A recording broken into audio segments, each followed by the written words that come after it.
podcast where I discuss the best stories with the best minds in the community. I'm your host, New Fatora, and today I'll be discussing the importance of endings. With me, as always, I have Hans Gutherson. Thank you for joining me. Oh, so good to be black. Oh, so good to be back. I'm already screwing up the We podcast. can I'm redo that if you excited though. want. It's been way too. No, it's all good. It's alive. We're having Okay. fun. All right. You can just hear my excitement because it's been way, way, way too long. You're doing Absolutely. good though. I hope you're keeping busy. Yeah, for sure. I hope you are Good. too.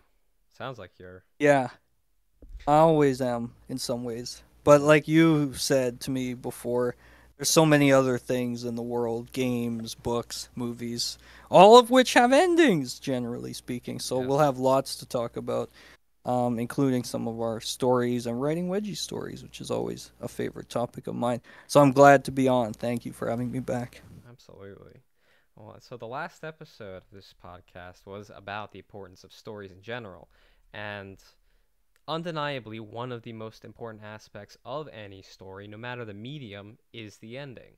So I figured we'd dive in deep on that whole topic today. Do you have any Great. favorite endings? Yeah, I was thinking that might come up. Go for it. If we're talking wedgie stories, I did make a note of one in case this question did come up. And the one I would say is one of my favorites is Haley the Bully, the ending Mm, of that story. Um, from 2019 by Magnipulse, won Story of the Year in the Wedgie Awards too, in January 2020. For what it's worth, perhaps because, and this might be something we talk about, because it had a very nice ending. But for fun, I guess I can read you the last little bit, the last I guess bit of the paragraph that ends with, and it goes like this: As the bullies noticed her, Haley leapt into action to do what she did best: kick some bully ass, save a few nerds, and maybe, hopefully, get a couple of wedgies along the way. The end.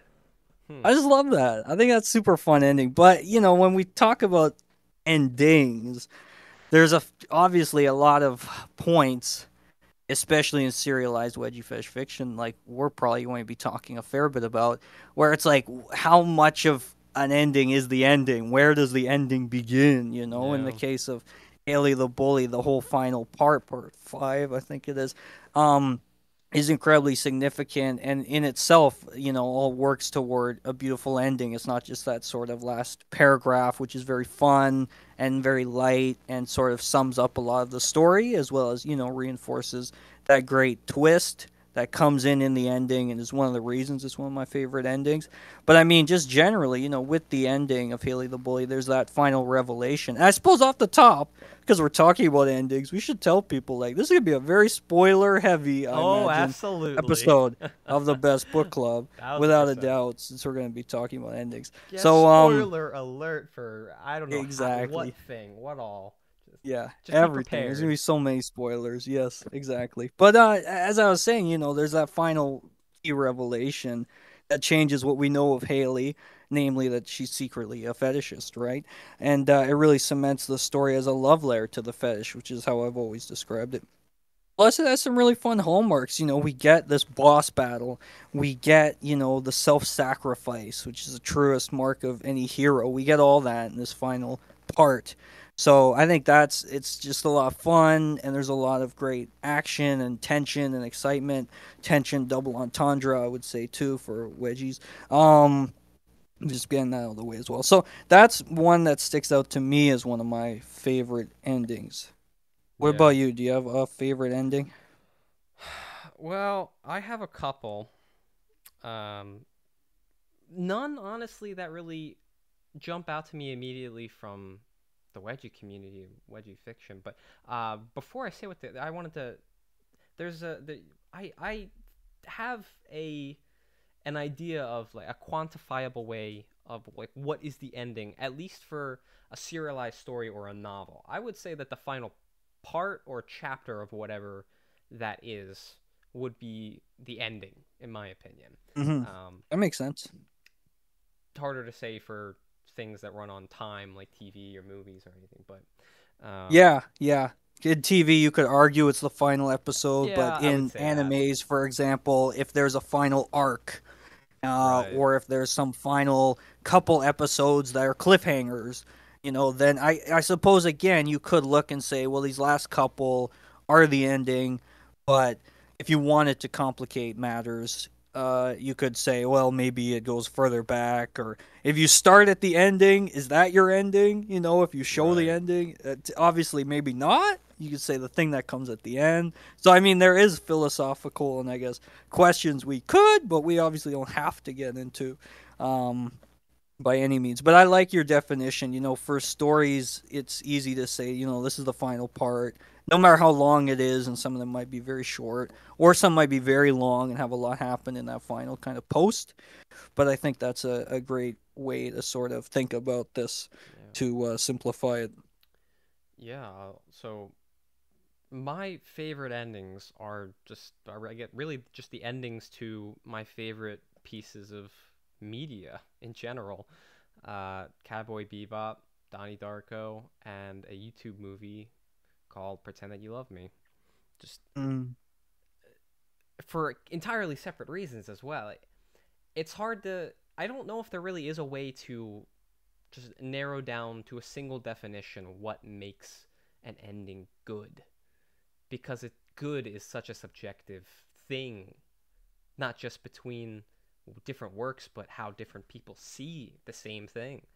Um, but I mean, Cowboy Bebop, Spike's Final Bang is just. I knew about that ending even before I'd seen the anime, and mm, it yeah. without having any context for what was going on with it, just it stuck with me. Like, this clearly has meaning and importance. I gotta find out what it's about. Mm. So in a way, the ending was the beginning of my experience with that whole thing, which is uh, Well said. I I think I enjoy the ending to all the media that I enjoy or I consider my favorite, because it's like, I don't know, the really the only I guess really the only ending that I'm not particularly a fan of when I think about it. Have you heard of the inheritance cycle? Yeah, funny you mentioned that. I was wondering if that might, funnily enough, come up. And I was wondering because you have an ending there where Aragon's brother leaves, if I remember right from the book. Reading it's been many years now, um, and he's like, "I'm going off on my own," which always pissed me off and confused me. And then it ends, and I they understand that. defeated the villain Yeah. with, I think, what I mentioned to you before was it felt very similar to the ending of a different fantasy book that was written before it, where he makes the villain, see his all the things he did Which and one? kind of reflect on it. I remember mentioning it to you before. As we talk, it'll come to me. But Okay. I always said like it felt very similar. Really? Hmm. Was it Terry Brooks? I think it was Terry Brooks, the first book in his series, where the very very similar is the villain's made to face his Sword of Shannara. I think that's what it's called. He's like basically made to reflect on all the things he's done that's bad, and then he kills him. Very similar, I think. You Hmm. gotta correct me if I'm wrong, but that's Hmm. kind of the same thing, right? I don't As the know. I've villain. But anyway, the thing is with yeah, those books. Then we get the sequels later. So it's like, is that really the ending? We see the brother. I haven't read those other books. I don't know what the brother's adventures are, but I know he has them anyway. But yeah, sorry. yeah. I know of the book. I read the first three books a long time ago. Vaguely remember some of it. The ending does stick in my head though of those ones, for what it's worth. But please, what Yeah. were you gonna say about them? Well, so there's a number of things to respond to that. The I've never read that other series you're talking about. I thought the way I've always understood Galbatorix actually being defeated was that it's not that he was forced to Aragon's intention was to make him understand, but the way it always seemed to me was that he died because he felt the full weight. I don't know, like the full weight of see, I don't quite know how to explain it. Okay. I don't it never come across to me as that like he's just feeling um all of the sorrow and pain and suffering that he's caused, because as far as as far as I can tell from the series, emotion itself doesn't come with uh, tangible magical effects. I don't really know I don't know how to describe it. Like if you just felt something, you wouldn't. There was some kind of other magical energy coming into play there. Hmm. It was a terrible explanation, but I felt differently than that. But But I yeah, always but thought that you was you were super cool. mentioning the ending. You Yeah. like what was it? Was it that? Was it the No, because Galbatorix, like how I they took him out? What was it about the ending? I'd never read anything like the way that Galbatorix was taken out. So I always thought that was so cool because I'd never seen anything like just he was so powerful. Like, there's no way to take him down except make it like that, doing that. The thing that I don't like about it is then for the next 150 pages, like a very sizable chunk of the book is just wrap up and epilogue of everybody having happy endings Yeah. and with no Yeah. stakes to drive the plot along or drive interest. Sure. It's just like Sure. the story is over and we're just Yeah. seeing everybody live happily ever after. Um, Okay. yeah, so there are two other books after that as well. One is the just like Okay. kind of like an Aragon, like a brief glimpse into what Aragon's doing, which I'm honestly really not a fan of that book. It's and like three different stories about different characters. Um, One of them is the precursor to the novel Murtaugh, but the Murtaugh, the book, I think it's a great book. It's like a separate story for like Aragon doesn't play any part in it whatsoever except at the Okay. very end. Like he has no real plot relevance. It's just about Murtaugh doing his own thing, and I've always liked that he went off on his own. Honestly, like it makes sense to me because yeah, we saw him turn to good, and we have the third person omniscient viewpoint, but the people of that kingdom of Allegasia don't see any of that. They just see all the Hmm. evil things he's done. So he only had he. It makes sense. Like and he, yeah, it makes sense to me. Yeah. Okay, okay. So But for it's you, just it is that wasted time of like with no stakes, just getting the wrap up, where it could have been obviously handled much quicker. It sounds like yeah, they have a happy, like almost like A New Hope, where they blow up the Death Star and they're celebrated as heroes in the end. You don't have another 20 minutes of them being like, and then they go off and do this and then yeah, and that. yeah, Yeah, no, that's totally fair. That's a good point. yeah. I have no issue with. I would have loved if it was just truncated, so we didn't have to. Yes. Oh, we have to see how this person has their at. Oh, we have to know now. We have to go see this guy. Now we have to go. Just if it had all been wrapped up very quickly in like a Harry Potter 19 years later at the end of Deathly Yeah. Hallows, Yes, I think yes, that's they're the at the perfect way to do train it. It's just sending their like kids off. a Yeah, for quick sure. snapshot of where Yeah. everybody's at. You just give Yeah. tiny little glimpses, not like the full picture of how everything is going on. Just a little bit. Yes, yes. Yeah, when they say, everything was happily ever after, they mean everything, and you're gonna see Yeah. it. So Yeah. you can't say there's any plot holes.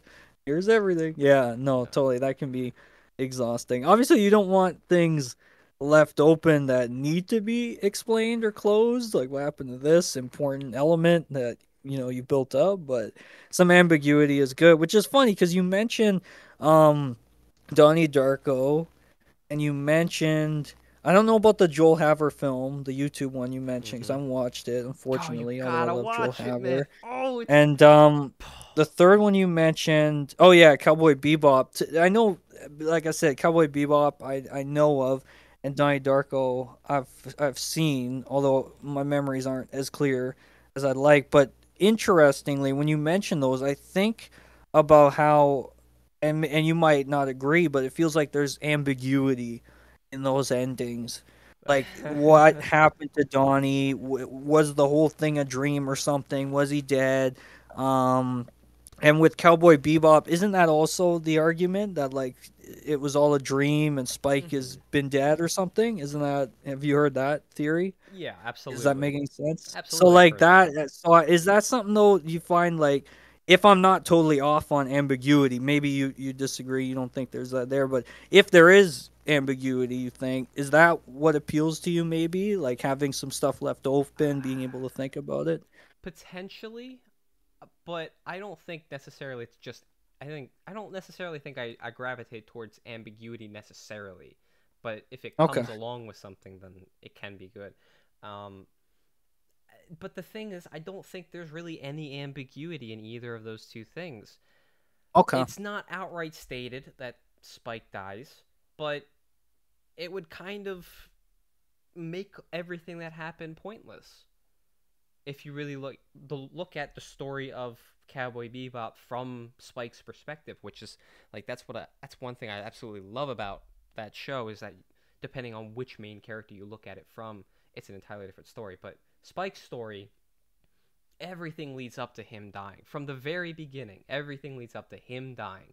So if he survives, I mean, it's possible that he survived the ending, but I mean, would somebody really survive that kind of injury? And I think it would nullify everything that happened else, make everything else meaningless. Um, Mm-hmm. and Donnie Darko, once I could definitely understand it feeling ambiguous if you just watch the regular theatrical release, but with a director's cut and an explaining more, I think it makes. But it's also that is the really the only movie I've ever had to like look up what it means, if like rather than just sitting on it and thinking about what this means, Mm-hmm.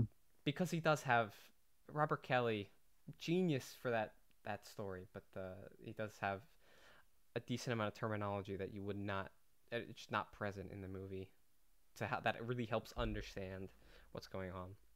Um, it's funny, like I was wondering, I was gonna bring up ambiguous endings on my own as well. um, Nice. I think something that I think a reason why people can enjoy ambiguous endings is because it's a subversion of expectations. You know, when you think about endings, you think that you have an expectation of knowing what's actually going to happen, how it's going to actually end. Like this is what's actually happening. And ambiguity completely changes that, leaving it up to the audience to think about it. And like you leave your audience walking out of the theater or walking away from the experience continuing to think about your work, whatever it was, rather than this Mm-hmm. is wrapped up, I can stop thinking about it now. It's gonna stick in their mind for a lot longer. They're probably gonna it,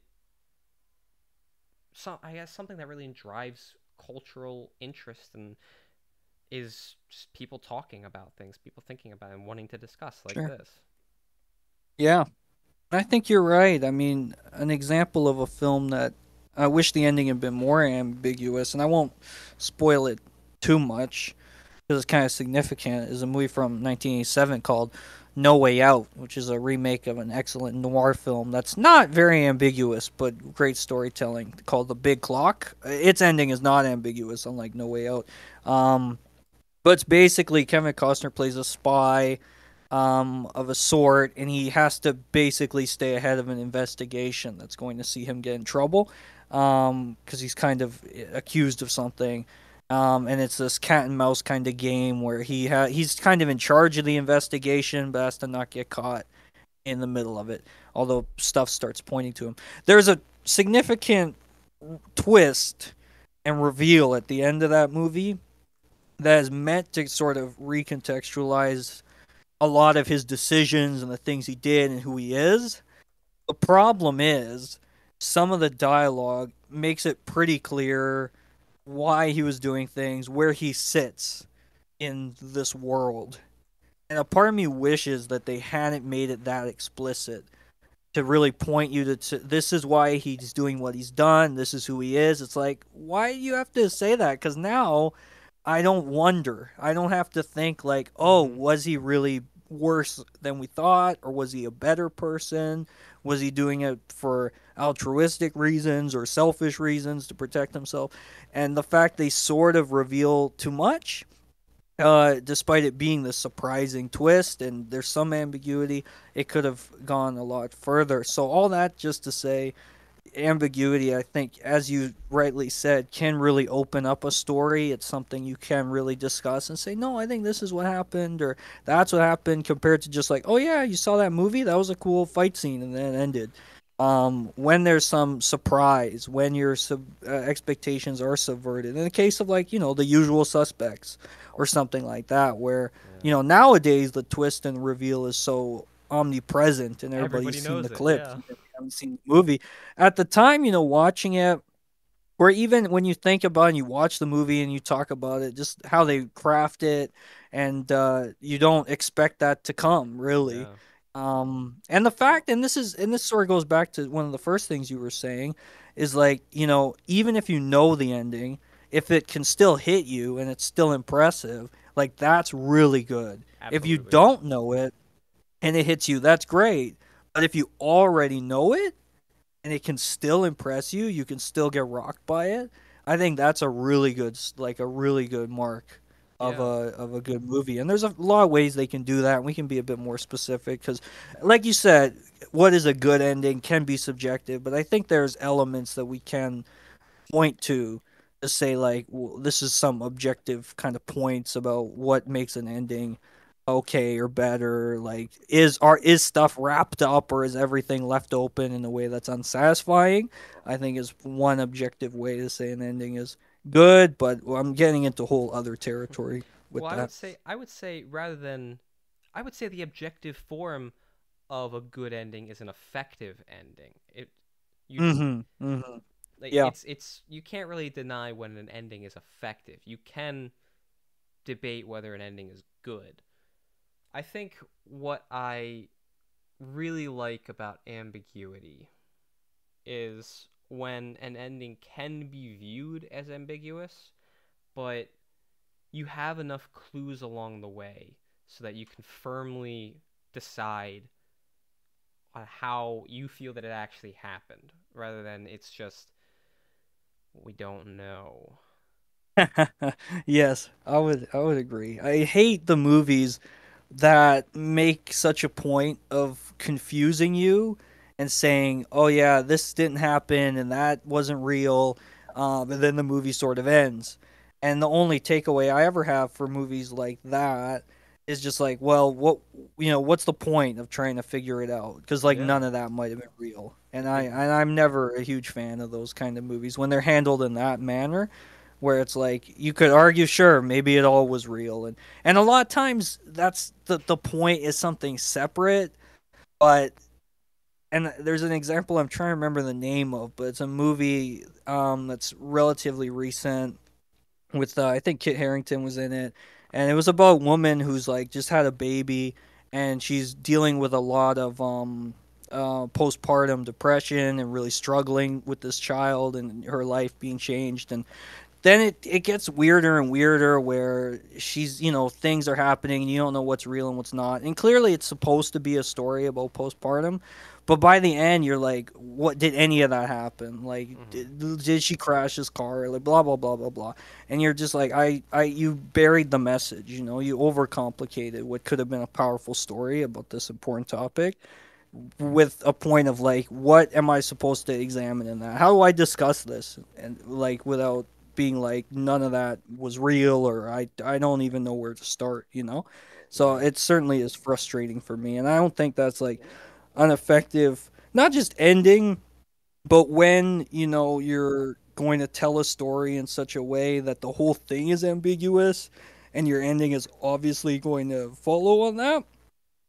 and not clarify, or even if it does, and you realize what was real and what wasn't. Or like the Joker is another example of this, which I don't think is a very good movie.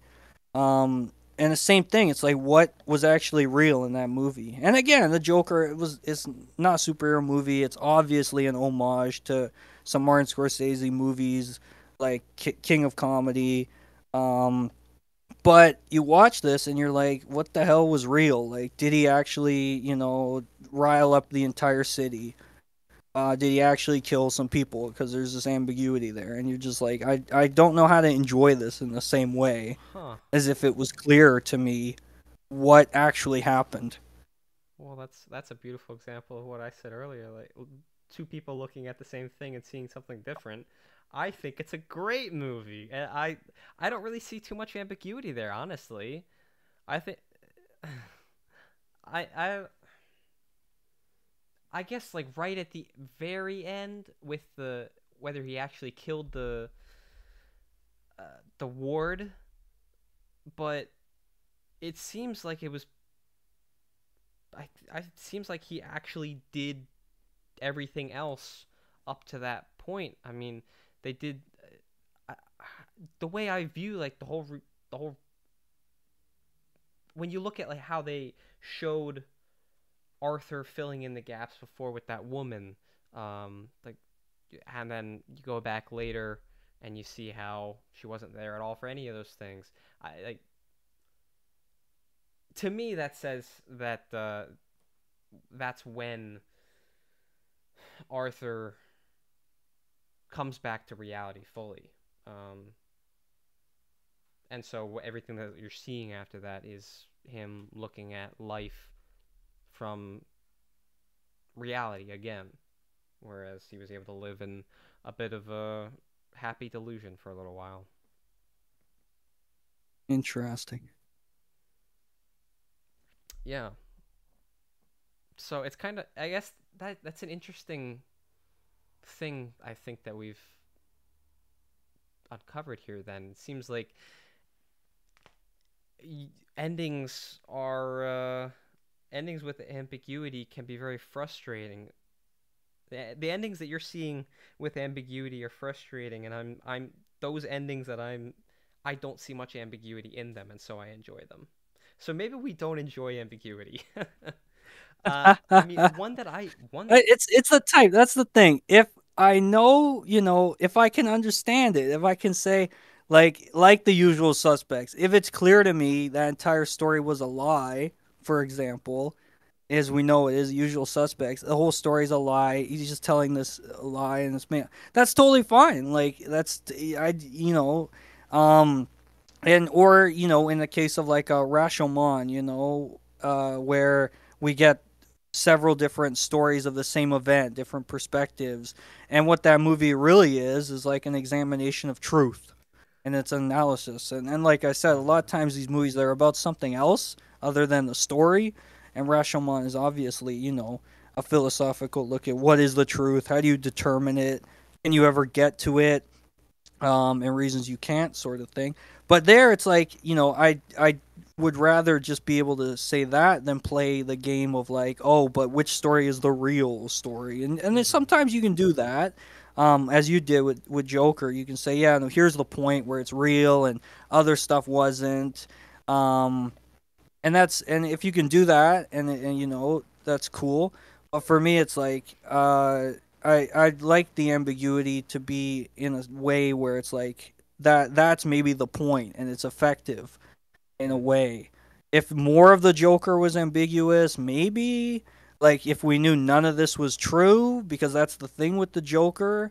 Going back to the comics, it's like we never know his origin story, Yeah. but here we sort of get it, and it's weirdly pathetic.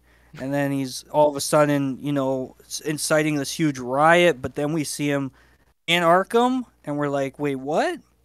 Well, I mean, Like, did he my, incite this I mean, riot? I mean, Like, my whole so reason for believing that all that happened is like, why else would he be in Arkham? Because he did all that. potentially, or he's just crazy. Yeah, It maybe. might just that might be the simpler one. Like, he'd probably be able to get away. as he had been able to do with his other crimes, in that massive, crazy crowd. Um, Simpler explanation. Occam's razors. He's just crazy. He's in there. He's imagining it all. Maybe the See, sequel, Folie à Deux, will uh, explain it. Although that Harley Quinn is not Harley Quinn, just in name alone. So that's yeah, already I'm disappointed. yeah, I don't see myself watching it. 'Cause I'm not interested in musicals. But Yeah, me, I me neither. that's what I'm saying though is like I see enough clues in that movie to be able to Yeah, definitively point me good, towards one way of viewing it. So like good. that's I I don't know if that's my favorite kind of ending, but it's definitely one I enjoy. Um, Okay, good. I one an ambiguous ending that I really didn't like at all was for The Lighthouse, the 2019 movie Oh, starring Willem Dafoe and Robert Pattinson. Uh, yeah. there might have just been important details that I completely missed, or just I didn't understand what was going on.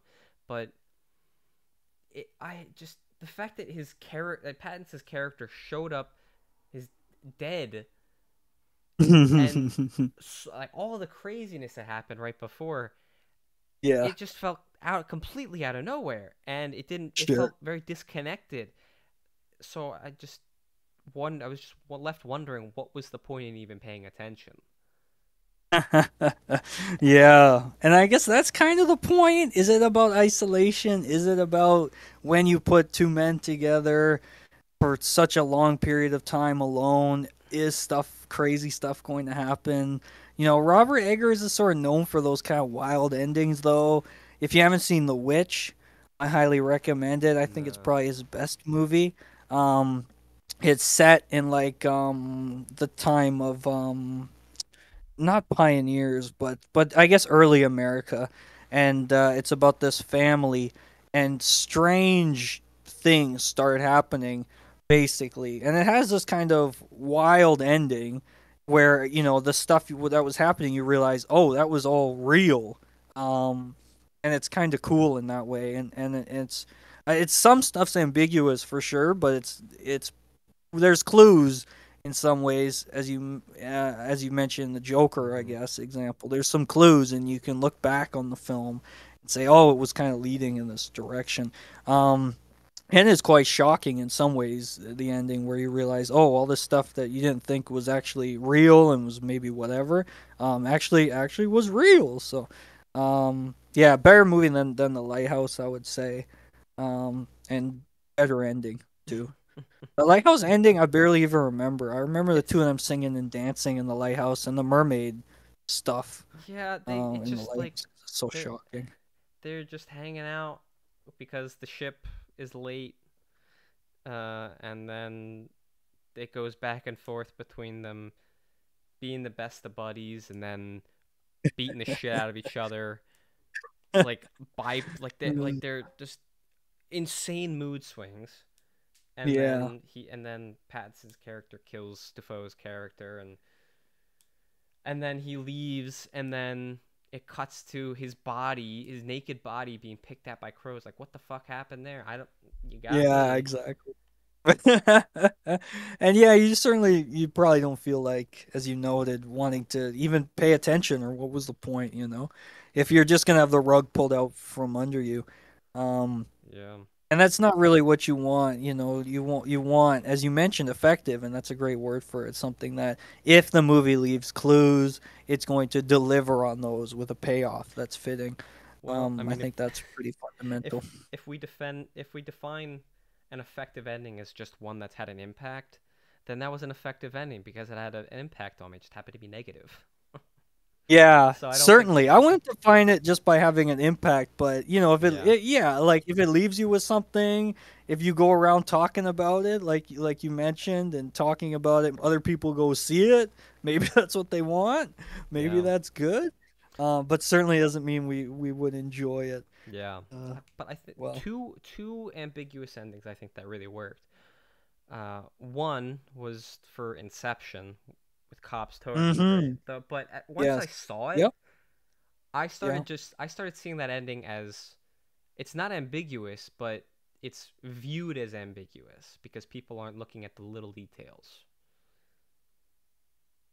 I You think mean it's like? Do you mean like to because you that you see the top falling over? Like, is that the yeah, specificity you're it talking starts to about? wobble where if Oh, okay, any time he's in the dream sequence it never wobbles even the slightest bit. sure, So it sure, doesn't seem very ambiguous at all to me, but that's once I'd yeah. actually watched it. It was like just paying very close attention to tiny details like that. Um, Yeah, that's funny. Yeah, no, that's fair. Yeah, I love that ending. I like that it leaves it open, but it's funny you could say like, no, it doesn't. it It's leaves it clear. open It's enough he's not true. for Yeah. debate, but also there are clues in the movie to give you a Mm, specific yeah, direction to go in. I yeah, think yeah. I And think it's even if insanely well they're, done. yeah, I think no, I think you're right. I think having the clues is important. I think because, yeah, like, but because the story, the way it's told too, it's clear. Like everything we've seen has happened too. So it's Mm. not the kind of ambiguity I hate where it's like it was all a dream and it didn't No, matter or because you don't know what was real. it Here used you know what was real and yep. in a sense, obviously there's a layers of reality in the case of Inception. What happened in the real world and what didn't. And Yeah. that's something you can like and it catches you. You gotta watch the movie a couple times to say like, oh, when they were in Inception and they were in a dream at this point. And when Hmm. you like first time watching it, you're not gonna realize a lot of that. And even now as I try to remember it, like when they meet Tom Hardy's character, I can't remember if that was in a dream, for example. Yeah, So it stuff was. like that's kind of cool to think about. So there you go. See, like that's a great example then. Yeah, Um, yeah. So that's yeah, great movie and yeah, really cool for sure. Yeah, it ending. uses and it was One of the all a best. dream. So it deserves to Yeah. use that cliche Yes. Yes, it does. because it Yeah. It master like subverts it. Christopher It subverts Nolan it. is the master for that movie, if not so many Yeah. others. But another one, another ambiguous ending that I think is really well done is Whiplash, the 2014 jazz drama Yes. movie. Love Has that J.K. movie. Yeah. Simmons and Miles Teller. Yeah, Simmons Yes. is an incredible actor, and Yeah. Teller does a fantastic job. It that one ends with Simmons' character bringing Teller's character on stage, seemingly out of pure vengeance, just so he can embarrass Teller's character, and yet Teller completely takes over the show, and it locks onto just those two, like it's just another Hmm. practice, and it ends with a shared look of some kind of emotion, but even that, whatever that emotion is hard to read. Like I think that is Yeah, I love pure that movie. ambiguity done right. It's still like Hmm. ambiguity makes you feel weird because humans like closure. We like knowing what actually happened. So ambiguity Yeah. completely goes against that. So it still makes you feel a little weird, but I think it's done really well. Although it does leave me with Yeah. some major questions like if it is real, that actually did happen, then they're probably going to get trashed by the judges. Yep. No matter how good of a Yes. drum solo it was, he still Yeah. Yeah. messed it Yeah. up No, for entirely sure. beforehand. So Oh yeah. Absolutely. yeah, just make Yeah. I love that movie, and I think that is a great ending yeah. because unlike sort of the questions you're asking, which are good ones, for me it's always like, yeah, what does happen after that? Does he like his heroes that he mentions throughout like Bird, does he die kind of young as a musician on the street, which is his character's dream, to sort of be famous, and it's okay if he dies young, um, as he tells his family during a dinner scene. That's really Hmm. well done too. Interestingly, J.K. Simmons, I watched him do an interview talking about some of the films in his career. He mentioned Whiplash, and he said with that character, the teacher Fletcher, he's like the most important thing for him, the thing he wanted was perfection, Yeah. but nothing's perfect in music, but you still have to strive for it. And so that look you mentioned, when I think about that, I think this is the two of them having perfection for a moment Mm. together, um and achieving that. But yeah, what's going to happen after, like we can presume, I think they although it's a cool solo, it's not the song that they were there to No. perform. The rest of the band sitting there doing nothing, so they lose. But does he get a job? Does he get a gig as a drummer? Do they I reconcile? guess he comes to term with the teacher. Maybe not. Maybe he goes his separate ways from him. Does he become famous? We don't know. And it would have been ruined the movie if there was another 10, 20, even 5, 2 minutes after where they go yes, and then Miles Teller's character went off and was a famous drummer, and he Absolutely. lived a long life, and he had a girl. It's like no, the movie's about that struggle. He Absolutely. loses everything basically to pursue the drumming, and in the end when he does, he's totally focused on it. Hmm. What's the result of that? We don't know. And I Yeah. think that's a I good mean, point. I and think that's a great question. when I really think about it, the ending makes complete sense for it to happen. Because I mean, Mm, what is the whole story of Whiplash? It's the search for it's the creation of a legend. And so once yes. that legend is formed, once it's created, the story's over because that's all it was Yeah. looking to tell. Yeah, well said. That's a great point. That's beautifully said, my friend. Yeah. I, yeah, yeah, it's ambiguity is hard is very hard to pull off, but Yes. when you do it right, it can be very enjoyable. Yeah, definitely. It's the challenge. I imagine, you'd want as a Yeah, writer it's a very intellectual to challenge for sure. to be, you want to leave the audience satisfied. You might want to say, if you're a writer, like, oh, I want to share what happened to this character, what happened to them. I want to show you these things. But is it more effective? Is it more impactful to not, Yeah. to leave some of that open for you to think about it? And at what point does that become you're not sharing enough, where you've left some plot open, you know? Yeah. And I've obviously done different versions of this, and like Lucy and Daniela, I spend a bit of time saying how everybody, has a happy ending, the end, and then or teacher wedgie fight, same thing. I say they go, they live happily ever after, basically, is what I say in some of those. And then others, it's a bit more ambiguous. I'd say YWR kind of same thing. Everybody lives happily ever after. In most of these, even if you don't know exactly, even if I don't go in super and in 40 years they're gonna die happily or whatever, as some movies do, or some books, etc. Um, and their entire life and how it ends, and you're like, there's no ambiguity whatsoever. Um, I've never really been to that extreme, although I seem to, I guess, as I think about some of those bigger stories, fly more towards like, less ambiguous, more clear cut kind of endings. Yeah. Kind of wrap some stuff up. Yeah. One of the See, I kind of don't want to talk about the ending to Pretend That You Love Me, because I want you to watch it, and the ending is so Okay. effective. But the way it ends, it like it ends exactly when it should, and that's all I could say, Okay. really. Okay. Um, Okay. Okay. yeah, I don't know how to say it without just describing it. Like, I guess it ends right at the climax.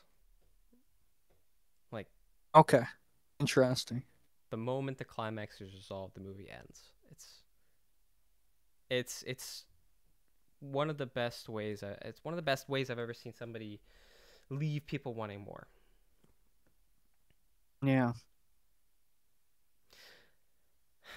I'm curious. How did you know how to end fortunate events? That's a good question. I say that because I don't quite remember. Let me think about that. Let's see. Let me take a look at the ending. I mean, I don't remember exactly when I came up with the idea for ending it as like recontextualizing the entire story into it being potentially a good thing for it all to happen. But I did have that for a while. Um,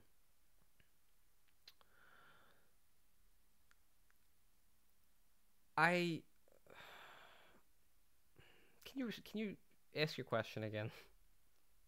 How did you know that was going to be your ending, How did I basically, or to know? end the story where you did? I think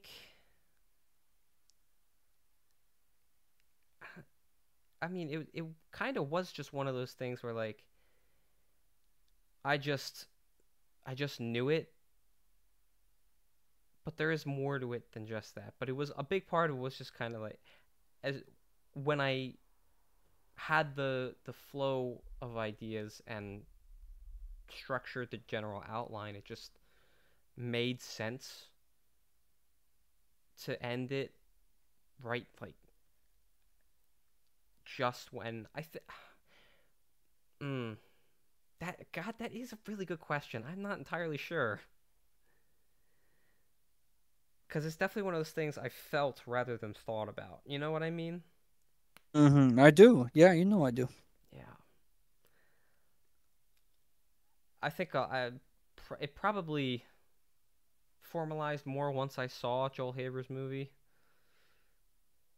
because it was looking back on it now after having watched that, it definitely I feel it emulates that a lot, the ending a lot more. Um, Hmm, interesting. yeah, I don't know. It's tough to say. Okay. It's just something. It's just I felt it.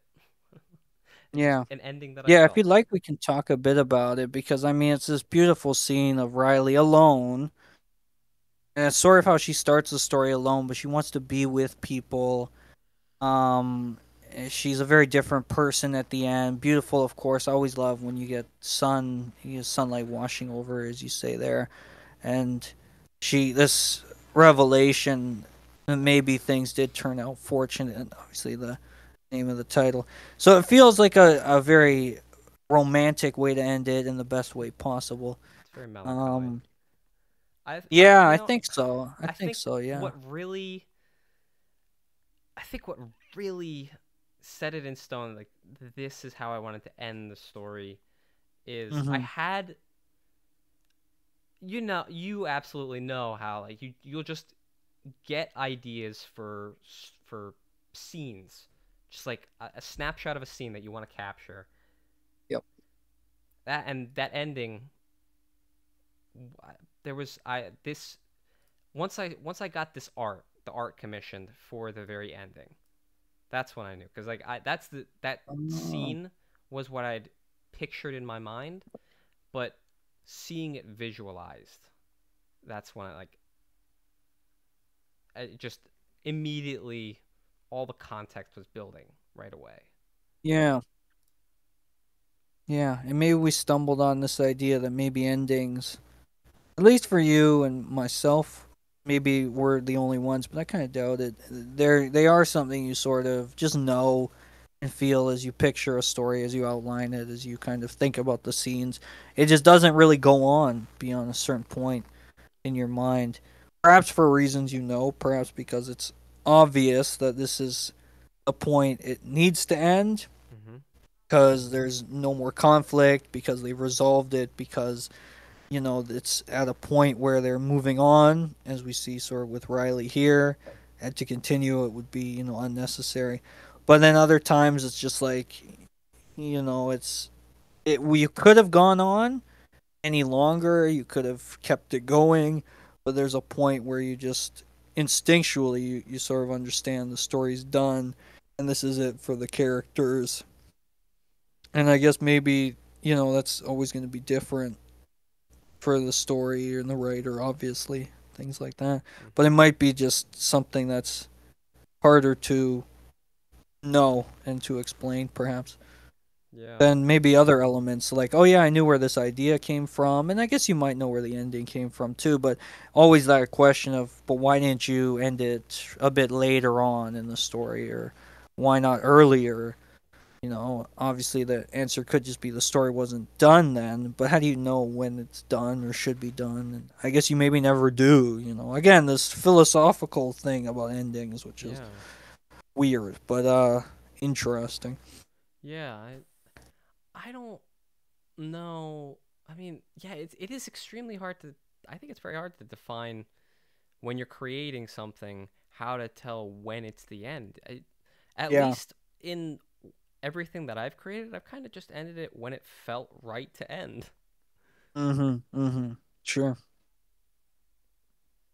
I'm and so I mean anybody familiar with you, and as you kind of just outlined for yourself, you are a very prolific writer, and as far as I know, you've always ended your stories.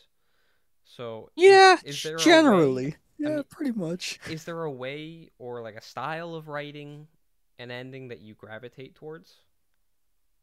Yeah, I mean, thinking about it, as I mentioned, it seems like off the top of my head from some of the examples I gave, but even more recent ones, there's this, I guess, pull, I guess, double entendre, pull towards the romantic, the very sweet, kind of happy endings, generally speaking, with some short story exceptions and other ones. But even in more recent novels, Aurora Protocol, Flame Over Darkness, these Mm-hmm. end on happier notes where people who weren't together are together and they're happy together. Um, I mean, I would and say ending on those sort of light notes. Sorry. Aurora Protocol, I would say, is a very different ending than most of your typical ones because you do seem to have a sort of happy ever after ending, but that one is, I guess, a lot more my speed in the sense that it's a lot more melancholy.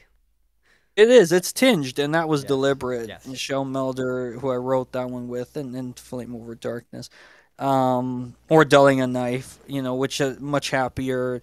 But yeah, certainly Aurora Protocol. The decision there was Shell Melder and myself, was driven by Shell Melder in a lot of ways, was to say like this realistically, a giant corporation like the one they're battling in Aurora Protocol, isn't just going to go away. It's not just going to be everything's changed and it is all Yeah. happily ever after.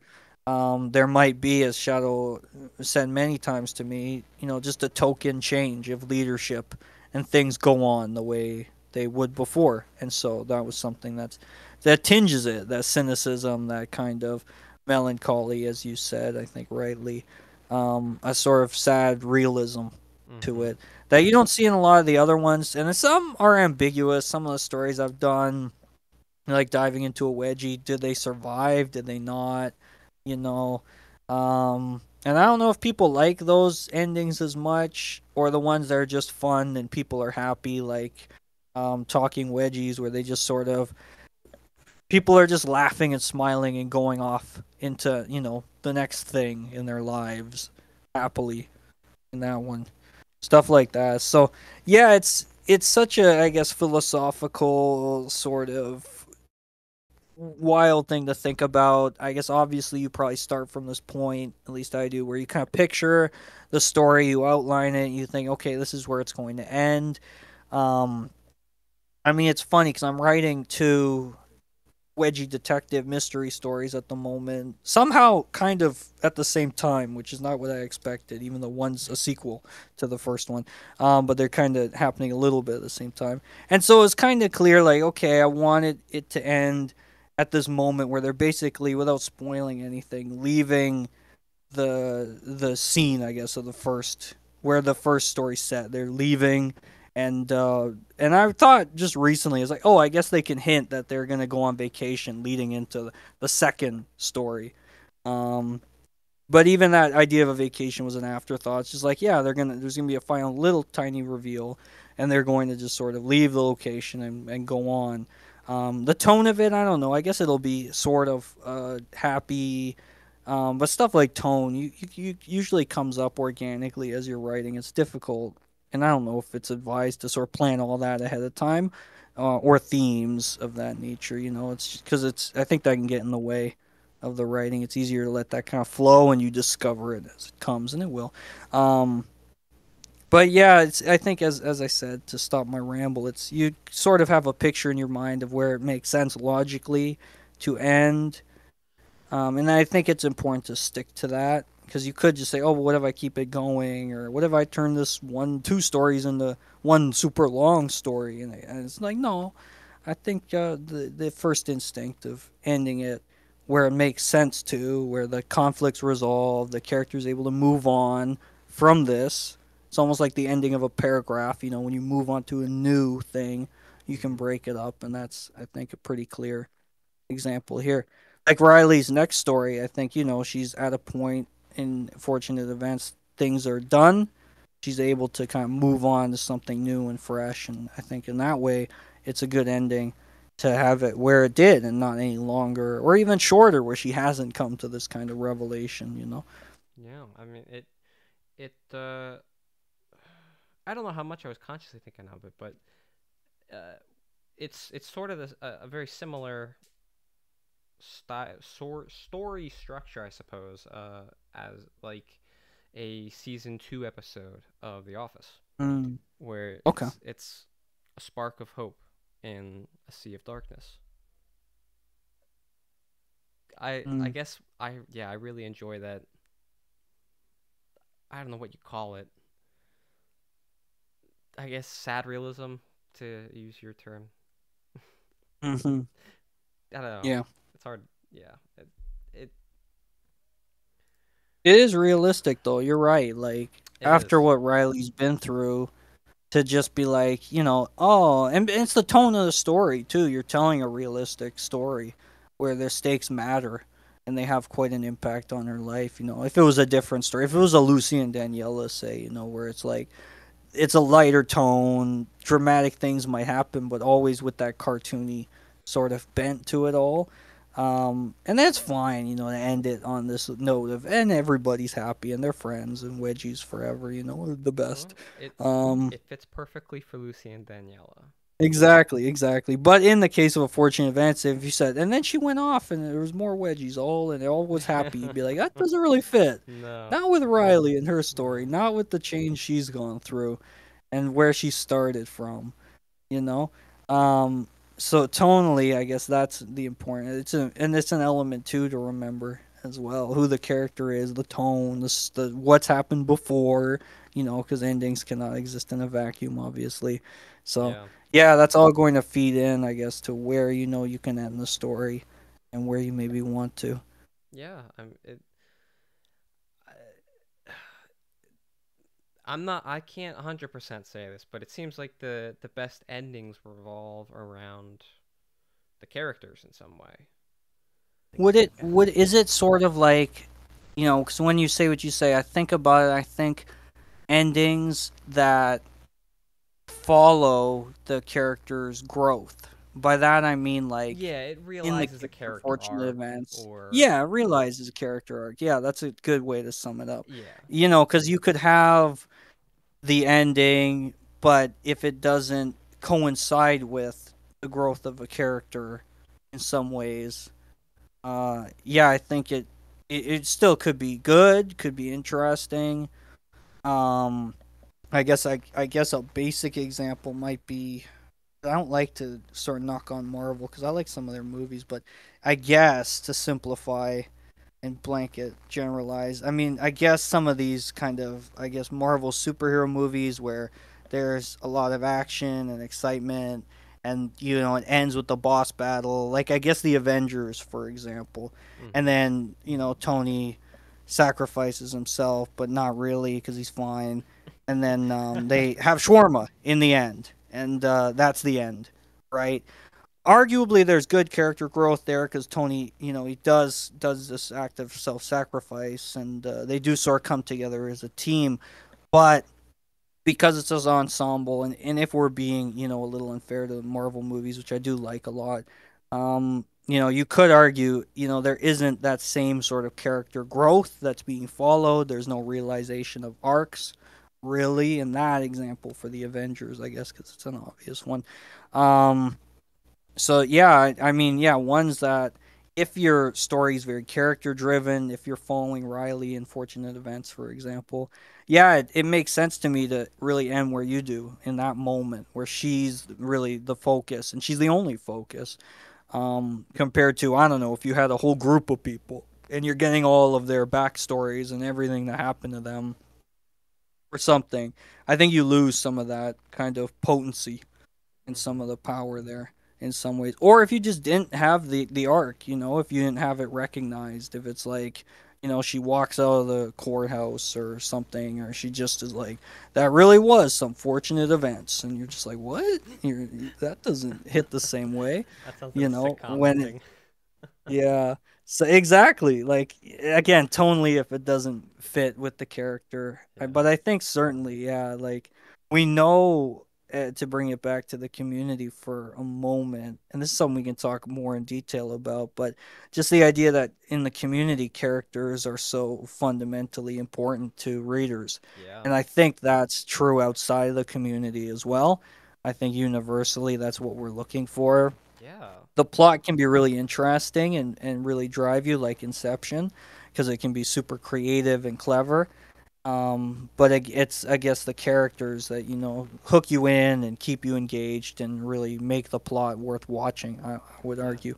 So Absolutely. yeah, if you're ending, and as we see in Inception, I guess just to cap this off is like it's ending on that character moment of him. Is his life real? Like it's that very singular question that we have. Like is his story, what is it, kind of thing, Hmm. compared to I don't know if they didn't spin the top or something. He just walked off.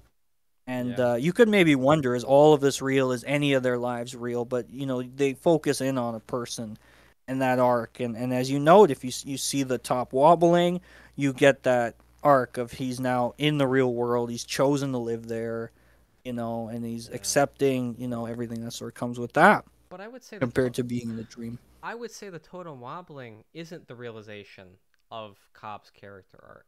It is Okay. him walking away after having spun it without looking at the result. Is the Ah, That's when yeah, his arc is. That's what encapsulates, yeah, yeah, finishes off his exactly. arc. Yeah, Yeah. yeah, exactly. And he's not tied to the results, as you noted. It Hmm. doesn't matter to him, which is what I was sort of trying to say is like, he's moving beyond that. He's Yeah. chosen to live in the real world. We can assume from it wobbling, but it's he's leaving that behind, that part of his life. Um, yeah, and I think that's a beautiful sort of change and a great way to end it. Yeah. Oh, I haven't seen him. I haven't seen Inception in a little while, so I forgot. But I also now I remember another thing that makes me think it's not an ambiguous ending, is that what happens actually changes with the kids. It's not he's pulled away before he's able to talk to them. He's able to actually Mm, interact with them. So yeah. yes. Um, Yeah. yeah. Something that is very important in my eyes for endings to achieve is replayability or rereadability, whatever, however it fits the Yeah. medium. Yeah. If the ending lives up to the rest of the work in an incredibly enjoyable way, and so what makes it enjoyable depends for and changes. I'm Hmm. gonna want to Yep. keep going on that journey again and again and again. Yeah. Yeah. It's funny to me to think that, a bad beginning and middle can be saved by a good ending, but a Absolutely. terrible, ending can ruin, the best story. Like Yeah. it really is like this fundamental thing. And I guess you could argue, if you want nitpick, like any part of a story could do that. But I think endings, because of the fact this is the last thing you see, they're Yep. going to leave you with the impact. This Yeah. 3 act structure of movies and most stories, they really, if you start out rough with the characters, if you start out whatever, the book's not hitting, the movie's not hitting, whatever it is, even the song, whatever medium it is, in the middle, maybe it gets better, maybe it doesn't. The ending can save that, or vice versa. Wow, this I love this. I'm so into this movie, book, whatever, but this ending sucks, and I hate this ending, and I really didn't deliver on anything, or it was so out of nowhere, or Yeah. now I don't think any of that was real, in my case, and what Yeah. was the point? And I can get the point, but I don't enjoy it. Um, because I see what it's about, like in American Psycho, that movie, where it's like the movie, because it's so unrealistic, the stuff that happens. You're just like, well, I have to think none of that was real. And that's fine, because I know it's really, the movie's really an indictment of this sort of like capitalist culture and the sort of people that this guy's about. But I'm not gonna say like best movie ever, and because I'm watching this knowing from like the first moments it's not super realistic. So it's hard to kind of watch it for me through all those kind of lenses. But Yeah, endings are so important in that way Yeah. because they can save, make or break, I guess, to put it in more cliche terms. They can make or break like any story, Yeah. big time. So a lot of pressure on the endings for any writers out there. Better not screw up your endings. Yeah, I mean, it is the last impression that the audience ever Yeah. gets from it. So, as you said, it can absolutely save a story because I a good ending is you're gonna look forward to getting to that point again. If it has a Mm, bad ending, it's gonna you yeah. it's not a destination you want to reach. Yeah, the Yes. journey is Yeah. more important than the destination, but the journey wouldn't mean anything without the destination. Yeah. And so you basically either have to end a story in a place that people want to be in when they're done, or you have to convince them that they want to be in this place. Mm, interesting. Yeah, I mean, looking at Cowboy Bebop, if I were to go into it, I wouldn't choose to have Spike die. That's not where I want to be, but the story convinced Yeah. me to want to be at that point by the end of it. Okay. Okay. That And makes sense. Yeah, I see yeah, what you mean. That's interesting. Yeah, because a story is allowed to, and a writer can, subvert expectations, as you said right from the top.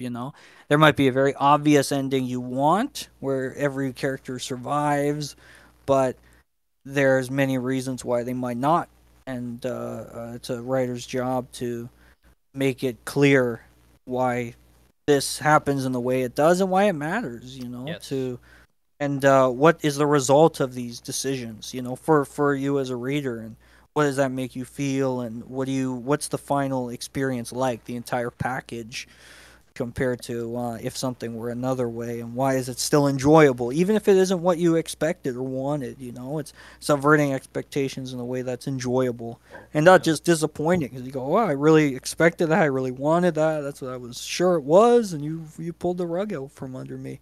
absolutely, um yeah. No, that's a great example yeah. Well, and a great way to think about it for sure. well, another example is 1984.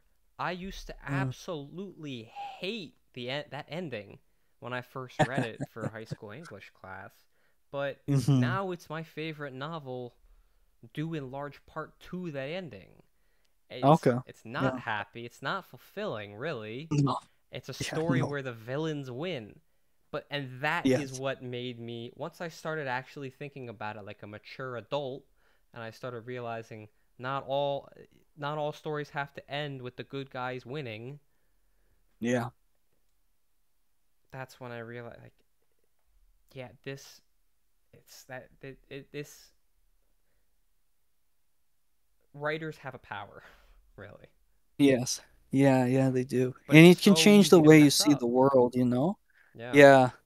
And it's so easy to mess up. Because what if, in 1984 case, Winston comes out and he goes, "No, I secretly do still hate Big Brother, and they didn't break me, even though Yeah. they put a rat to my chest." It's like, no, man, you'd be broken. Like, Uh you huh. put any human being in that situation, we're all gonna love Big Brother, man, and we'd Mhm. have loved him already because we don't want to die. Like, bad often wins out. And I mean, and there's so many things in life that reminds us of this, or if you think that the world is going in some of the directions 1984 went, and what the government looks like there, you know there's that fear that the world could become like that, and that's why we read this dystopian fiction in high school, so you can understand that you can have an impact in what the world looks like, and to start thinking about that, and do you have a good impact, and where do you fit in this wider society.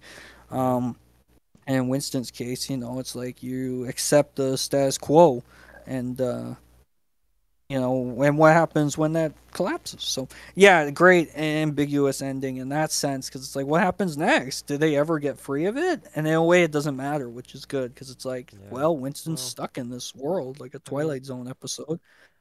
I would say that based on the overall tone of the story, it's the ending isn't ambiguous at all. I think it's pretty clear what happens. It just perpetually Yeah. goes. Oh, I like that. Yes, I like that. I think you're right. I think there's something to that. It's such a long-standing system at this point in the world that it feels like it could be eternal. Especially how efficient it is, like Exactly. eyes everywhere, everybody reporting on each other. It's just an Um, extreme version of what's happening today. yes, certainly. An That's it. extreme even for the case of like Nazi Germany, which clearly an allegory of in some ways. And obviously that regime fell, but it had pressures that obviously the world of Winston, as far as we know, but the propaganda is so efficient there. Maybe there is at least some forces pushing against it, but yeah, that world is so totalitarian. But I Yeah. love that you mentioned, as you back to your point. Sorry to derail us, just to say, yeah, as you mentioned, your idea of an ending can change Yeah, absolutely. absolutely, and Yeah. you can think one thing when you're younger at a different point in your life. And it's the same with a story, but I like that you mentioned the ending specifically because I think that's if you like it in the ending, and as you said, it's like a favorite of yours now. And the book's one of your favorites because of the ending. I think that's wonderful. I think that's amazing that the mind can change because we Yeah. sometimes worry like, can people change or their views or their thoughts? But yeah, always heartening for me to hear the realizations people can come to about endings and their changes in views. So that's really cool. Yeah. Well, yeah, it was sort of like how you once described to me about you coming to love the Souls series of games. Once you just had to come to understand what it was all about, Yeah, and then you were on yeah, board. And and a once lot of I practice, once a lot I of time. actually understood what was going on with 1984 and like the message it was trying to tell people and the fact that it's not a story about Winston, Yeah, even though he's the main character. Once I understood the exactly. story, then Yeah, that's when the ending made sense, and it's when I got on board with it. nice. Um, That's great. Yeah, that's great. but going along with that, I'd say video games have their own degree of ending. Oh, of Reading course. Yeah, and watching don't really take all that much commitment to achieve. Whereas playing a game can often take a lot of skill and effort, and it's not yeah. guaranteed that the player will even be able to reach the ending. Hmm. Yes. So Yeah, it's true. I have yet to actually design or create a game ending, but I can imagine that it takes an entirely different style of creation to achieve. Sure. Yeah. No, of course. Because I mean, and they can. You gotta watch out for scope creep. In my experience in video Absolutely. games, the bit of twine writing I've done, which are I guess playable stories. You could argue video games, although there's no video in them, so perhaps not. But yeah, the twine interactive stories and having to work towards the ending or multiple endings in some cases is a lot of work. Um, Yeah. but you brought up an interesting question, and I guess fits into this sort of philosophical idea of endings of like, if you don't finish a video game, if you don't finish a book, if you don't finish a movie, the ending becomes a different point than the Mhm. intended one. And I mean we don't need to really go into this because it's such a kind of thing that we could spend 8 episodes randomly going on about. But that's something to think about too. That just because you write something and you think, "Oh, the best ending ever," people might not get to it. Or obviously and the elephant in the wedgie fetish writer's room is the fact the vast majority of the stories in our community don't have an established ending, right? Yep. And this is something I made a lot of notes on because obviously it's something we all know in the community. Um, in some stories, I think you could argue maybe with Haley the Bully because it's ended. That helped its popularity. That's why people vote for it as a favorite. But maybe not because like the many of the top stories on Lucky Fish forums. I So just many of the some of ones the we math is like the top. evangelize.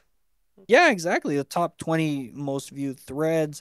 Most of those are unfinished. I think I have the numbers here Yep. somewhere. It's like only two, I think, out of 20, if I did the math right, of the top 20 most viewed threads, stories on there, I should say, because I discounted the threads of the short stories and stuff, Right. are actually finished. Yeah. Um, So that's Lucy and Daniela, and the girl slave and her master by Flame Feet did the second one. I did Lucy Hmm. and Daniela. So that's only like two of the 20 most viewed stories. Obviously, the short stories in the short story thread are by their nature have endings, and that's the most popular one. Cecita wrote a few. Game of Thrones, Wedgie stories, and myself we wrote a couple that are short, but that leaves like the majority of the top 20 most viewed stories, they're unfinished ones. They don't have Yeah, endings. So you could argue where we have them at as endings. And maybe in some cases, people just didn't tell us they were over and they left them at weird cliffhanger points, but maybe that was the ending. I don't think that's the I case. I don't think a think lot of so. these, I don't think so I either. I don't buy think that. that's just a case of, they are abandoned. So, Just the community has a very interesting relationship to yeah, endings just create specifically. I coming up mean, with any kind of reason. yeah, yeah, of course. I mean, and even if you look beyond the top 20 to be a bit more broad, in the next like top 40, there's only like four stories that are completed, and that's two worlds, YW and R, alternative punishment and high velocity. So very few of the most popular stories have endings. So I guess they're not mandatory for people to enjoy or to come back to.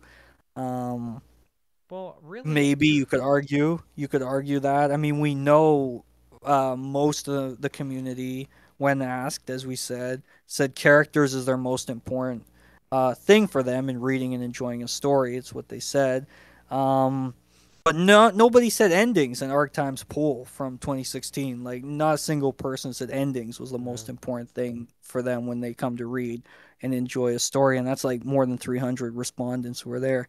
And I mean, they did say other things. They said plot was one, and that's the order of the events. And that arguably could include the ending. If we argue the plot includes the ending, that's still only about half of fetishists read or enjoy stories because of the endings. If we say that's what they say when they mean plot, for most people, as we know, it's characters and it's because of the fetish. So, I suppose that should relieve writers who are worried. Like, if I write something, I have to finish it. Clearly, that's never been the highest priority for the vast majority of the community, and it's okay. Life Yeah, is I hard. I think Especially if you're writing something serialized, which is a yeah, fine way to write things online. It's you write it, you share what you can. We might never get the ending. it's a We're trap. used to it. We're It's used to it. creating a series, serializing a story. It's such a trap for Yeah, all of us writers who post our stuff online because you get this great idea for a fantastic story that's going to take you multiple parts to get through, multiple chapters, whatever you want yeah, to call them. And then you lose motivation or life gets in the way. of course. Yeah, Yeah. I I think that uh, the fact that so many stories that we love regardless, it's just a testament to the quality of the writing in them and yes, the enjoyable characters. But when I think about characters, I think about the entirety of them. Like, what is a character without a character arc? yep, And yeah, so, for sure. character arc needs an ending. So, Yep, needs a resolution. Um, and ideally, the character arc takes up the entire story. So when the arc is finished, then the story's finished. At least for yeah. short stories. Um, you mentioned this. You brought this up a little bit. Do you think it's all right for the person consuming the experience to create their own ending? I think quite a number of us have come to understand that that's something you are forced to do with a lot of stories that are just fantastic with no Yeah, ending. Um, yes, yeah. It's gonna but do happen. you think it's We okay if there is an established ending for something that it's okay, it's all right for someone to just stop where they feel it should have ended? I Should think they so. respect the Yeah, author's work? I think so. It can be, weird and annoying in some cases if someone says, "Oh yeah, I've read up to this point or I did up to Yeah. this point," watch, and then they're like, and so, and I never wanted to see that ending. Because I know what happens maybe is sometimes the case, and I didn't want to see that, or or maybe they have a different idea of how it should go, or uh so like that doesn't happen that often in my experience that I've seen, but a part of me is like, people can enjoy things the way they want for the most case. um Sometimes it's just going to happen where people haven't read something all the way. Like, very few people, it seems, have read all of Friends Sessions. And, the ending they're at of the party arc or something, Not a real sleepover, that's ending. fine for them. That's fine for them, and that's okay. And that's enough, You And only I say that mean, because and you're it's used not to maybe having to do that. That's not a real ending. exact. No, you're right. You're right. But even outside of like the community, if there's something that's you just don't get all the way through and that becomes your ending, I think that's okay. Like yeah, you might be missing out on something if you hadn't finished it, or even the reverse of that. If someone just watched clips of something and that's their ending to it, they're not going to watch the full thing to see it fully play out. They're just going to watch little clips. And it's like that you're not getting the full experience, obviously. It was made the way it was to hopefully give you the full thing. But if you want to read into it, if you want to create your own imagination around how this actually you think plays out without having seen it or what happens next, that's okay. I think in a way it might invite creativity. It might get people thinking and wondering, and hopefully even writing too, and thinking, "Oh yeah, what if it ended this way?" Like That seems to be the case for a vast majority of fan fiction. What if this happened yeah, instead? exactly, exactly. Yeah. And it's, in some cases it's just like, "Oh, but what if these characters were a different, gender, or they were in a relationship or a different sexuality?" Hmm. And that's one way to do it, where it's like clearly that's not where it was, that wasn't how it ended for them, but people are going to continue on the story.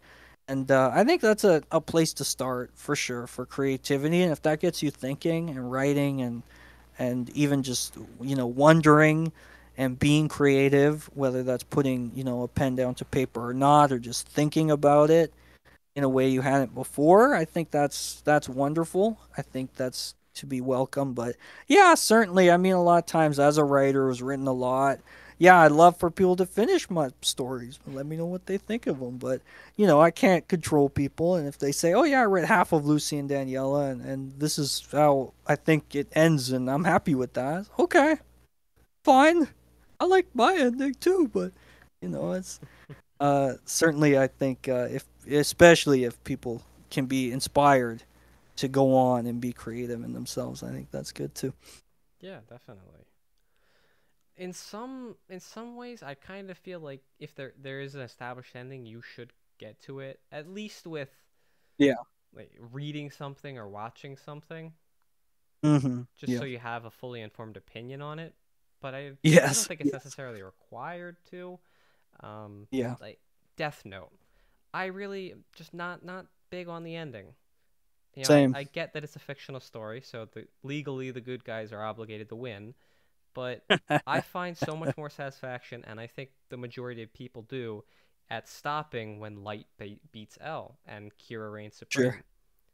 Yeah. It's the same sort of feeling I get from 1984, where ending on Yeah. tragedy I think fits a lot better to the tone and overall narrative. Yeah. Yeah. I agree. I've said to you before. I think Hmm. light is really stupid, and people like put him on this pedestal. But I mean, you give me a magic book that I can kill anybody with, you're never gonna catch me. Like I we're don't. like Yeah. the end. Oh, Like, well, and he's I an don't know. idiot. I Like don't know.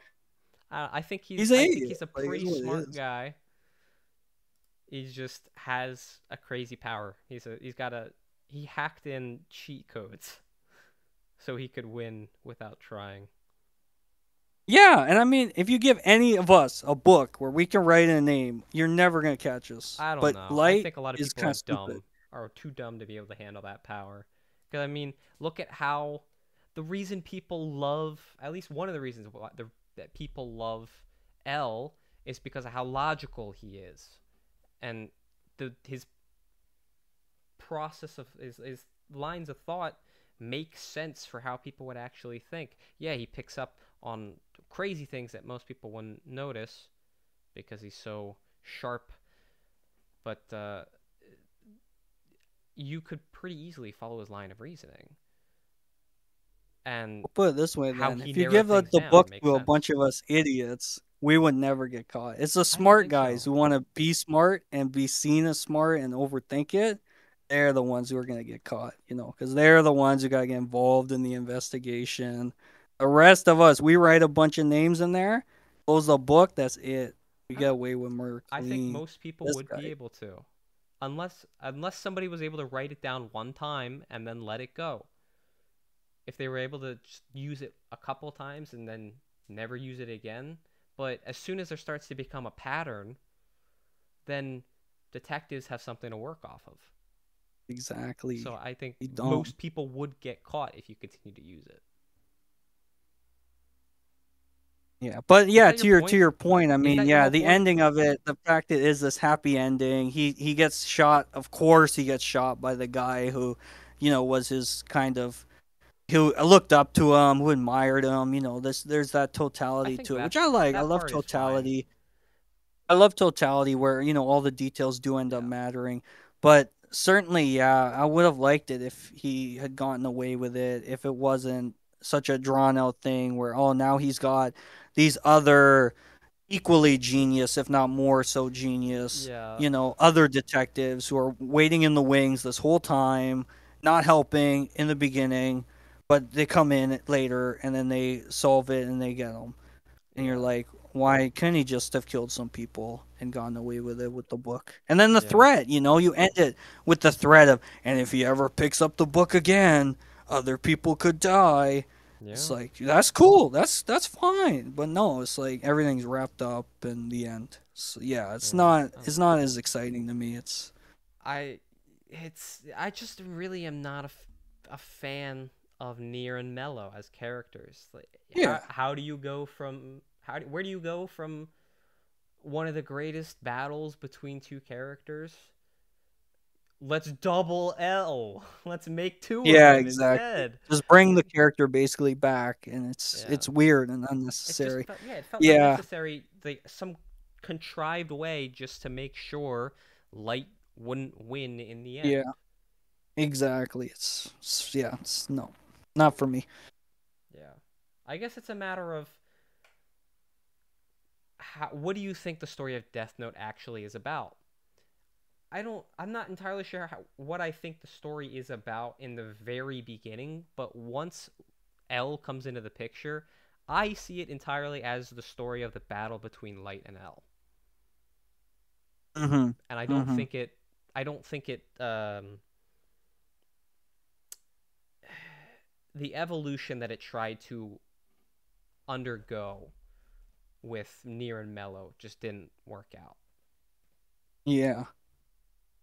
Yeah, for sure. Because what the story fundamentally is, arguably, I guess, is the battle between good and evil, quite simply. And I mean, the Mm-hmm. most obvious reference to this is all the apples, which you can't reference apples without obvious connection to the Garden of Eden and Yeah, that apple, yeah, and the biblical good and evil battle there.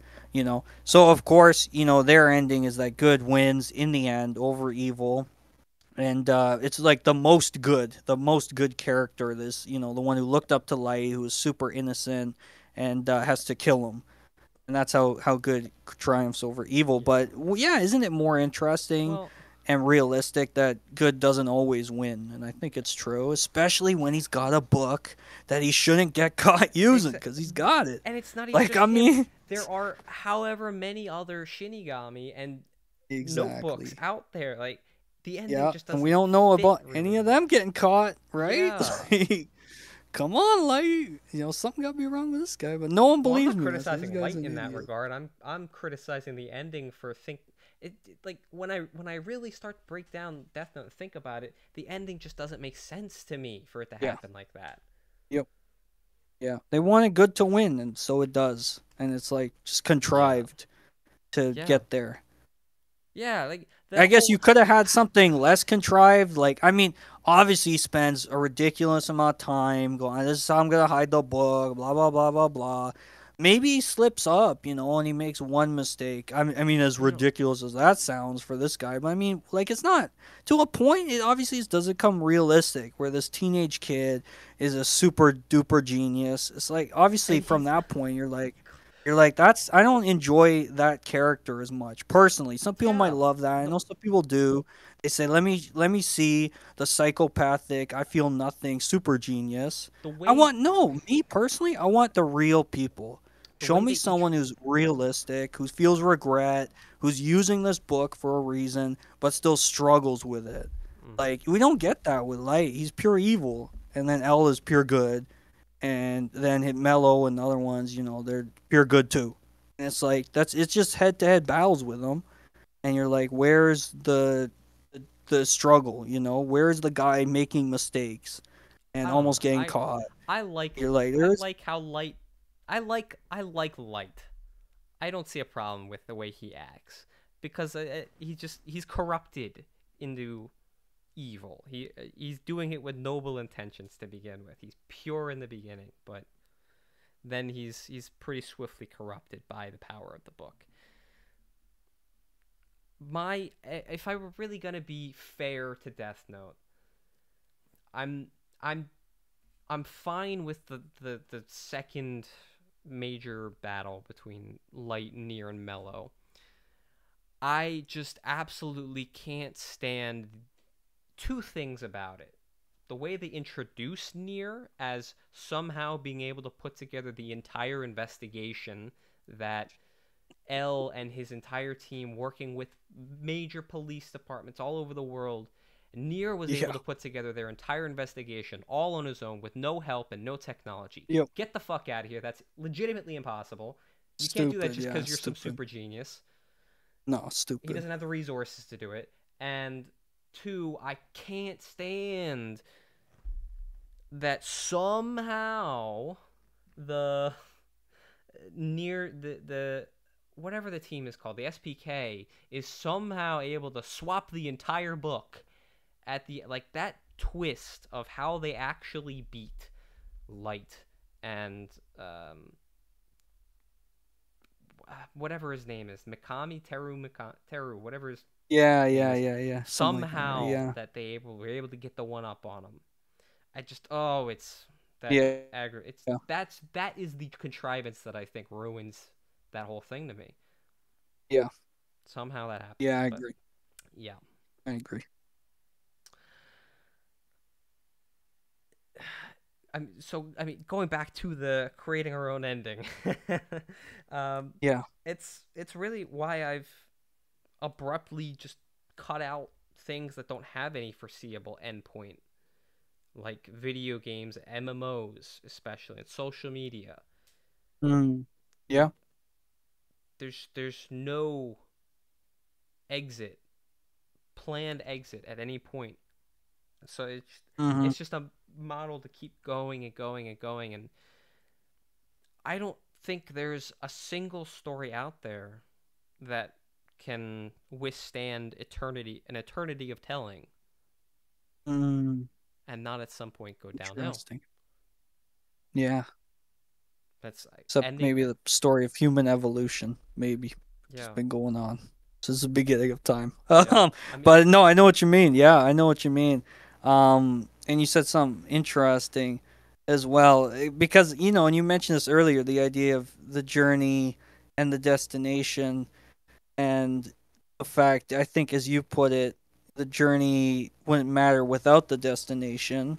mm-hmm. I think there's some truth to It that. gives it I context. also, I would also argue, in a lot of cases, for a lot of these, in MMOs, for example, or some stories that don't have an ending. MMOs are a great example, though, that you gave. I'll stick with that one. It is just about enjoying your time while you're there, and it can be a lot of time in some of these because they've been going on for 20 years, and people who started playing 20 years ago are still playing. It's still a part of their lives. Yeah, And there it is, just the journey. And, if it did ever end, it would be a massive, terrible devastation to them, I imagine, because it's something they really much love and they don't want it to end. yeah, Um, yeah. That's the thing. That's what I but think it I, is. is that people Yeah. don't like endings. They don't want things to end. They don't like change. That's what I. Yeah. But once you I come to think you're right. appreciate it, that's when you realize how critical ending is. Yeah, I think you're right. I I don't. think you're right. I I don't think want you to go nailed back it. to any of Change these is scary. other MMO. Like I've played a number of MMOs, just games that have no foreseeable ending, Yeah. and I have never once gone back to play any of them. Meanwhile, I continue to Yeah. go back, reread the same my favorite stories. I Yeah. replay my favorite game. All these rewatch my favorite videos on YouTube. All the kinds of things. I mean, Yeah. wedgie For literature is sure. basically like the only exception where like the writing is just so damn good. I got to keep going back to it even though it has no ending. Yeah. Good. Yeah. It's I true. I No, wait that's for fair. manga to finish serialization before I read it so I can Yeah. I can read the whole thing.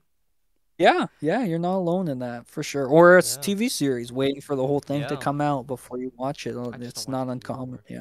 Yeah, absolutely. It's not uncommon. I'm not like that generally. I know a lot of people though that are. They're like, yeah, if a new episode's coming out, you want to talk to them about it. Nope, I'm waiting till the whole thing's out to binge Yeah, it because they absolutely. don't want to wait, or it's just to make sure maybe that the ending's there. Yeah, yeah, So that's a they can big thing. I enjoy it want to at make their sure own there's an ending. pace. I don't want to be hooked on Exactly. a Yeah, story for for you to years invest. and years Yeah. waiting for something because I'm already have so Yeah, many other interests. Just let me experience sure. it and be done. You know Well what I said. mean? Experience it and be done. Yeah, experience it and be done. I And get then I can that. choose Yeah, I to like that. re-experience it at a later time if I want. But I'm not Yeah. on the hook for years at a time potentially waiting. Yeah. Well said. Yeah. Very nice. Yeah. That's Well, great. is there anything else you'd like to discuss about endings? No, we covered so much. It was Yeah. super in depth. The most longest discussion about endings that have beginning, a middle, and a nice ending. Our talk about endings compared to anything else. So I'm very happy we got a chance to chat about this. Under Absolutely. discussed, but very fascinating topic for sure. Absolutely. Critical part of storytelling. Just Yeah, and if you have an endings part two, and your number of podcasts about it just keeps on going with no foreseeable ending, let me know. I'll oh, come back, talk more, because I do want to talk at some point about Columbo and that idea of endings, and how it inverts what endings look like in some we'll ways have in the to. detective story. Anyway, but that's a chat for another day. Okay. Yeah, I'm not familiar with that one. You have to. Oh yeah, if you like detective mystery stuff, we can talk a lot about Columbo. I'll be I honest. love I've Columbo. never really seen much of any of it. The closest I can consciously think of is Batman, because he's supposed to be a detective and he's not most of the time. Yeah. No, a lot of times he's No, not. that's not Or true. when he is, it's kind of I've foolish. read I've read the Sherlock Holmes, The Hound of the Yep. Baskervilles. That Oh yeah, basically one of it, the most and famous that was ones. years and Yeah. years ago. Yeah. Yeah, I didn't want to go into it because I feel like we've discussed enough. But Columbo is interesting because it's a detective story, but it's inverted.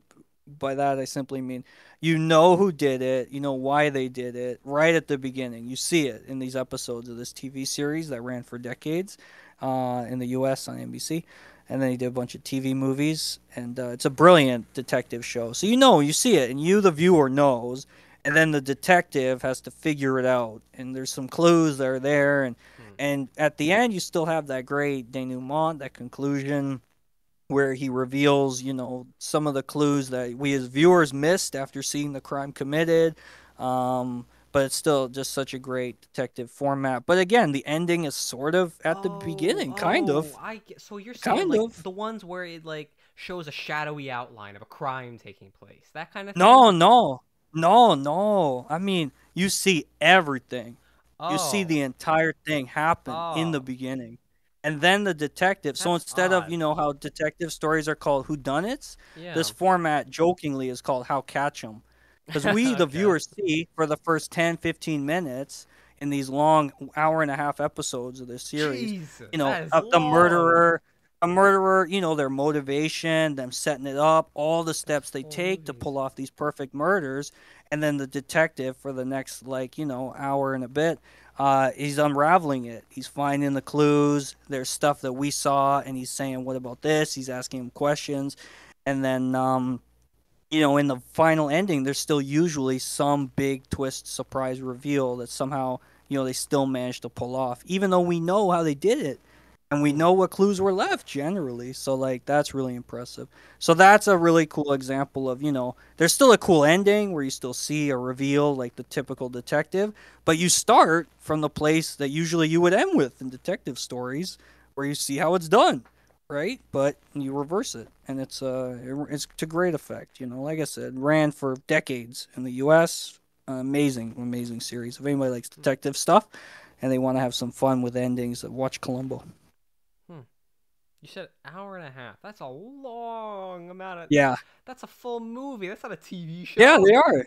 Yeah, yeah. No, these are Oh, that's. long episodes of a series, and there's a bunch of series and a bunch of TV movies. I'm watching the TV movies now that they did some decades after the show aired, and they're great. They're really, really cool. Hmm. Highly recommend them. All right. Well, is there anything you'd like to promote? Columbo. Everybody should watch that. And Fortunate Events, since we talked about it. And if you want to see a very nice, melancholy but beautiful ending, say read that. Yeah. Well, I mean, if you want, I'd say just go watch season 2 of The Office. It's got it down perfectly. That style. Nice. But well, thank you so much for coming on, Hans. It's a lot of fun talking about Thank you for having endings. me on, my friend. It's great, Nofatora. Thanks for Yeah. having me on. Well, for all the listeners, thank you for tuning in, and I will see you on the next episode of the Best Book Club, whenever that happens.